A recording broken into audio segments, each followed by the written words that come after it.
Christmas, the decision to move back home weighed heavily on my heart, a consequence of my parents' recent separation and their ongoing struggles to salvage their fractured marriage.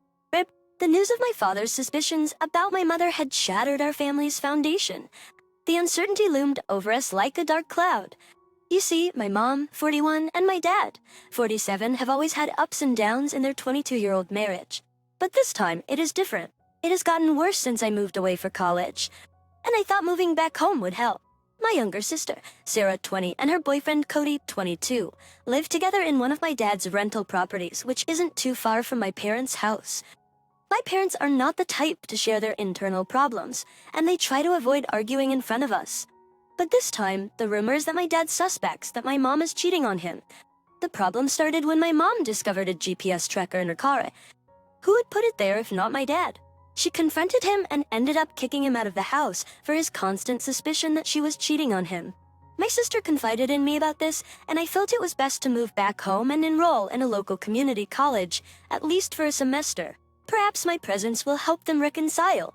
We are a tight-knit family, and we love each other, and we work very hard to be there for each other. My dad especially. He is a hard worker and has built a 7-figure revenue construction company from scratch. When he isn't working, he is home. He has a little spot in the backyard that he has decked out with a sofa and an entertainment center, and that's where he spends most of his time when he isn't at work. He's a very simple guy. He's very passive, especially at home. He never raises his voice at us at home, but at work he's disciplined and known as no-nonsense when it comes to holding his employees accountable, including me when I was working for him. But at home, Mom runs the show. My dad and I normally get along well because we share the same work ethic. He encouraged me to go to college so I could earn a civil engineering degree that would increase the opportunity for his business to get more lucrative contracts. While I would not consider us super wealthy, he has more than enough to support the family and close relatives. He pays for us to take vacations at least twice a year. And because he is so dedicated to his work, he would send us on vacation, sometimes outside the country, and wouldn't join in. Cody, my sister's current boyfriend, was my best friend growing up at some point. We are the same age. We became friends in middle school, and he used to stay over at my house so often that he became family. We would bring him along on vacations. He began dating my sister behind my back, and I wasn't too pleased about it when I found out. When I found out, my parents and sister accepted it. My sister and my mom, to be precise. I later came around when I saw how much my sister loved him. But our friendship would never be the same. I thought it was a betrayal since they had been sleeping together behind my back long before I caught them, and they only came clean when I caught him making out with my sister in her room when he was supposed to be taking a bathroom break. What made it worse was how I caught them, and the drama that ensued after that, and how he manipulated his way back into my family. This happened when we were 19. He came to my house that very day because he promised to assist me with a classic car rebuild. That was always our passion because we love classic muscle cars and dreamt of building a collection. While we were working on the car, he excused himself to use the bathroom, realizing that he was taking too long. I went to check on him, but he wasn't in the guest bathroom. I went looking for him in my sister's room because I knew they were fond of each other, but I didn't expect that they were intimate. That was how I caught them making out. I confronted him about it and ended up kicking him out of our house and telling him never to come back. My sister was 17 at the time. She tried to protect him, attempted to stop him from leaving, and even got into my face, saying that Cody had as much right as me to be in my father's house. Well, she failed, and I kicked him out. After he left, the spoiled brat continued to raise her voice at me, claiming she was old enough to choose who she wanted to sleep with. I felt differently. The humiliation of the whole thing and the boldness with which she was standing up to me forced me to teach her a lesson that my mom and dad failed to do. I slapped her 3 times and gave her a minor cut on her lips that didn't require any stitches. Being the spoiled brat that she was, when my parents came home that day, she exaggerated the extent of her injury to gain sympathy. She rubbed the blood from her lips all over her shirt, and she refused to change it until my parents got home. So she could claim that I beat the hell out of her and kicked Cody out, like I'm some bully, failing to mention what I caught them doing. Well, it worked. When my parents came home, she put on an act and continued to cry 6 hours after the event happened. When my mom saw the blood, she forgot that Cody had been sleeping with her daughter in secret and had her as one of his side pieces at the time, even though she was 17. My mom was very angry at me. She thought I overreacted. While my dad pretended that he was mad at me to make my mom and sister happy, he told me that I did the right thing in private. I felt like he should have stood up for me, but years of laying with my mom had made him passive and afraid of her. My younger sister was able to convince my mom to force me to reconcile with Cody, and he was accepted back into the family. It wasn't clear to me at the time why my mom liked Cody so much, but I assumed it was because we had known him since he was 11 years old. 11 years old, and we have invited him to multiple vacations that we have been on. His parents weren't as privileged as mine, but they were willing to allow him to stay with my family. After the whole drama, I never trusted him again. I became suspicious of him and never let him get close, even though I pretended to be cool for my parents' sake. My sister saw him as her Prince Charming, and my mom saw him as her long-lost son-in-law. I had to deal with it and endure seeing him around. I felt like it was my fault for bringing a snake into my family. Now he's dating my younger sister and has a nice paying job working in my dad's company thanks to my mom's influence. Don't get me wrong, I am not a controlling brother and I don't care who my sister dates. If Cody was an outsider, I wouldn't have minded him dating her. It's just that I knew he was dating a few other girls at the time, and I felt like he didn't have good intentions for my sister. My mother even convinced my dad to hire him for a prominent role in his construction business, even though he wasn't qualified for it. I had to hold his hand multiple times while working in the business before I went back to college for my engineering degree.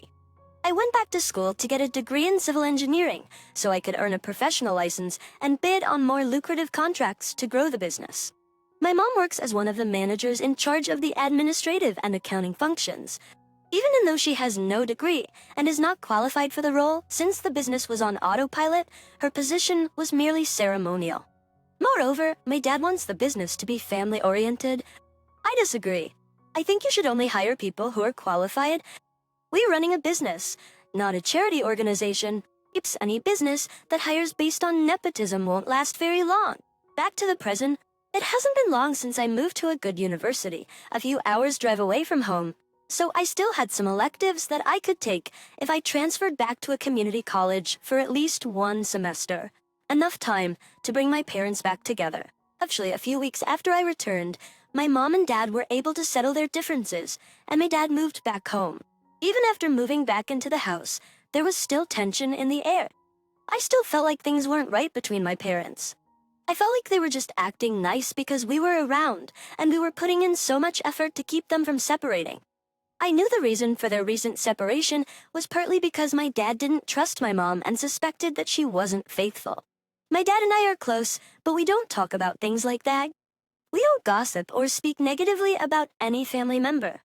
My younger sister, on the other hand, would talk about those things with my mom and dad. One night, my dad was in the backyard watching TV. We had an outdoor entertainment area where he enjoyed relaxing when he was home. I joined him in the backyard where he was sitting on the outdoor couch. We were drinking while watching TV, watching a basketball game, when he told me that he was glad that I returned home, and he appreciated what I was doing to bring the family back together. I used the opportunity to ask private questions that I haven't asked him before, and to my surprise, he went deeper than I thought he would. What he revealed to me would come to change my life forever. It was almost like he was waiting for me to be old enough to ask him those questions. He felt like he needed to talk to someone, and that was the perfect time to ask him those questions. My dad told me that he had been here before when my younger sister and I were still toddlers, and he just started his then struggling construction business because he wanted a better future for his growing family. My mom was working at a retail store back then. She began to cheat on him with a coworker when my dad found out. He asked for a divorce. My mom moved in with her coworker while they both struggled to co-parent. My dad struggled to maintain his growing business while raising a family as a single dad. When he realized that he couldn't maintain both at the time, he decided to take my mom back in, and they reconciled. In return, she broke things off with the coworker and quit her job to become a stay-at-home mom. My dad grew up in a broken and poor home. He was determined not to allow us to grow up the way he did, which is why he was so obsessed about his family. He decided he didn't want more children with my mom, partly because of her cheating, and the abandonment traumatized him in such a way that he couldn't explain to me. When the business started becoming successful, he decided to hire my mom since we were growing up and she was getting bored at home, doing nothing. Then, a few months ago, more than 18 years after she cheated on him, he started noticing similar signs as he did more than 18 years ago. Like signs that she was cheating on him. You know, the normal signs that you read about in this forum? Getting mad at him for the slightest thing. Arguing a lot. Dead bedroom. Saying she is always tired when he initiates intimacy. Sleeping in separate bedrooms for no obvious reasons. Preferring to spend time on her phone rather than with my dad. Unbeknownst to my mom, my dad hired a private investigator to follow her around. The private investigator found out the only places she visits are my sister's house, work, and home. Nothing seemed amiss, so he called off the private investigator and decided to install a GPS tracker. Unfortunately, my mom found the GPS tracker and rightfully assumed it was my dad suspecting her of cheating because they have been through it over the years. She made her home uninhabitable for Dad, gaslighting him, accusing him of being the one cheating, threatening to divorce him and destroy his business. Dad was at his wit's end. That was when I transferred back home from college, so my sister and I swooped in to save the day. Divorce averted, family union saved, family business saved. That was the first time I heard that my mom and dad divorced and reconciled. They have kept it a secret from us, and I was too young to remember. That provided some context to the ups and downs in their marriage and answered the questions that have plagued me for a while.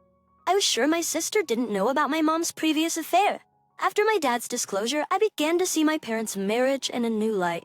My mom, once seen as innocent, wasn't anymore. I could see her cheating on my dad.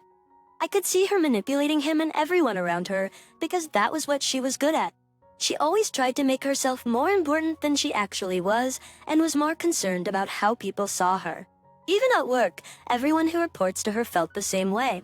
But regardless, she's my mom, and I had sympathy for her. I wanted my parents' marriage to work, and for things to be as idealistic as I remembered, not as they really are. On July 4th, 2022, we had family pool party. I had been staying with my parents at their house, working part-time in the business and trying to finish some electives at the community college. Now that my dad and mom were back together, my dad went to a parade with my grandpa, who was a Vietnam vet, and a few other veterans and employees to celebrate Independence Day and promote the business. My younger sister, her friend, my girlfriend, and Cody were swimming in the pool. My mom was sunbathing with her mom, my grandma. I was the pitmaster in charge of the barbecue and making sure there was enough meat for everyone, including some family members who were coming to visit in the evening. While I was barbecuing, I realized I was running low on charcoal and remembered there were some bags stored in the garage. As I was walking towards the garage to get some charcoal, I heard noises coming from the laundry room. We used the laundry room as a changing room, so it wasn't unusual for someone to be there. But I thought everyone was at the pool. I approached the laundry room door and knocked. When I tried to open it, my mom hollered saying she was changing. When I left the pool, I thought she was sunbathing. Realizing it was her, I started walking away towards the garage. As I walked away, I saw my mom from my peripheral vision walking out of the laundry room. I continued with my business of getting the charcoal from the garage. Just on my way back, not even a minute later, I saw Cody leaving the laundry room. Not even a minute after my mom left the laundry room, it was clear as day what was going on. The snake was at it again. That was when I knew my mom was having an affair with Cody. It's unlike before. I didn't act erratically or become violent. I didn't catch them kissing or doing anything inappropriate. But when two people leave the same room within a minute of each other, both wearing bathing suits, you don't need to be smart to draw a conclusion, especially knowing the history between those two. Especially after the story my dad told me a few months back and the history of Cody trying to seduce my sister, and now my mom was his next target. No wonder. The private investigator my dad hired wasn't able to find anything. That's because the perpetrator was an insider. Clearly, the deed was being done either at my parents' house or my sister's place where she lives with her boyfriend, Cody. Ironically, the private investigator actually proved that she was cheating, but the final piece of the puzzle hasn't been put together until now. Looking back, it should have been obvious when we went on multiple vacations with him, my sister, and my mom. I can remember how many times both of them went missing. It must have been going on for a very long time, maybe even before he started dating my sister, which made me sick. I went back to the barbecue pit and continued like nothing happened, all the while thinking of how to expose both of them in a way that doesn't destroy my family. I waited until after July 4th when I disclosed to my dad what I witnessed. It all made sense to him. All the while, he had been paying for my mom to go on vacation with her affair partner, and she was fine without him going. It made sense to him why she didn't care then, but insisted that Cody come along. I'm sure my younger sister wasn't aware of the affair. My dad was livid and wanted to use this information to confront my mom. I discouraged my dad from doing so because he didn't have enough information to confront my mom. Seeing two people coming out of a room could mean anything but speculation and a high chance of deniability. We came up with the idea to rig cameras all over my parents' house and my sister's house as well. The house my sister and Cody, her boyfriend, live in belongs to my dad, so he had the keys to the house. Just with my help, my dad installed cameras in both houses, and we waited to see what happens. And even a week later, we looked through the cameras, and sure enough, I was correct. We saw proof of my mom having sex with Cody on multiple occasions. It really broke my dad to confirm what he suspected. We took a one-day fishing trip together to calm him down before confrontation. On that trip, we decided not to expose my mom to my sister but use the information as leverage during divorce proceedings. Additionally, my dad wanted me to act like I was not aware of her affair, so he could use it as an additional leverage to get a more favorable divorce settlement. After we returned home from the fishing trip, my dad hired a divorce lawyer, and they drafted a divorce agreement. To summarize the divorce agreement written by my dad and his lawyer, it guaranteed my mom alimony for 22 years in an amount he determined as fair, which was significantly less than what she was legally entitled to. He gave her 2 out of his 13 rental properties. She would move out of the family home and quit the family company without any retirement or severance package. My dad did not touch his Roth IRA. In return, my mom's secret would be kept from my sister and me. The official reason for their divorce was that they couldn't reconcile their differences. And needless to say, my dad then signed a non-disclosure agreement. However, her end of the deal is not enforceable because it's not legally binding. The divorce agreement, on the other hand, was... I don't think my dad would have gotten a better divorce settlement if he hadn't used the affair as a bargaining chip. A few months after the divorce settlement was signed, Cody was fired from his job, and I broke the sad news about my mom's affair with Cody to my sister with a sense of satisfaction because I had warned her about him. Cody was kicked out of my dad's property where he was staying with my sister, and my sister broke up with him. To this day, my sister's relationship with my mom has never been the same. My mom now lives alone in one of our rental properties, and I have returned to school. I was the only one who wasn't emotionally affected by the affair. I still maintain the same relationship with my mom and visit her when I return home from school. Nothing has changed in our relationship, but my mom and sister are now like fire and water. Throughout all of this, my dad stayed above the fray. He's got no contact with my mom, and she does her best to reach out, but she continues to be ignored by my dad and sister. I've never seen him so happy. I tried my best to maintain a good relationship with every one of my family members, acting as the family referee. Deep down, I miss how we used to be, even though it was all a lie and at the expense of my dad's happiness. And as for the snake Cody, I was right that without my family, he is nothing. He is currently going to school to become a mechanic. I taught him everything he knows about cars, and that would be a significant downgrade in pay going from a project manager to a mechanic. He tried, but he wasn't able to get the same position anywhere else because that position requires a college degree. This goes to show that the only thing he is good at is being a womanizer. Thank you for staying until the end of this story. Please share your opinion in the comment section.